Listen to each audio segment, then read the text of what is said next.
Hi guys! Na-try nyo na ba to? Sobrang excited ako dito. Dumating to ngayong araw. May 11 a.m. Kaya ngayon itatry ko na siya.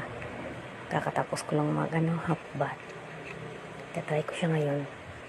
Kaya ang tagal na rin kasi ito add to cart.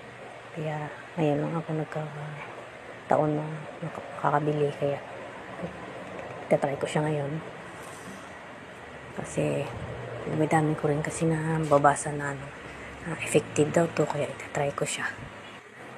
Titingnan natin kung totoo nga ba talaga ang chismis. Hindi nga pala ako gumamit ng filter dyan. Itatry ko siya kung ano ba talaga yung epekto niya sa akin, kasi effective daw to talaga sa mga wrinkles. Ano kasi to? Eye cream. In fairness malamig siya sa balat. Masarap siya itulog pagkatapos maglagay ng sa mukha, sa under eye. Kaya hindi talaga ako napilitan bumili nito. Sinadya ko talaga nabilhin to kasi tagal na rin ako nag-research tungkol sa mga wrinkles.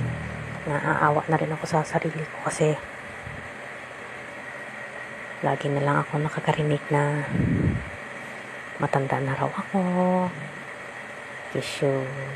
kulubot na raw ako, etc. Kaya kung mayroon kang wrinkles dyan, mga eye bags, try mo na.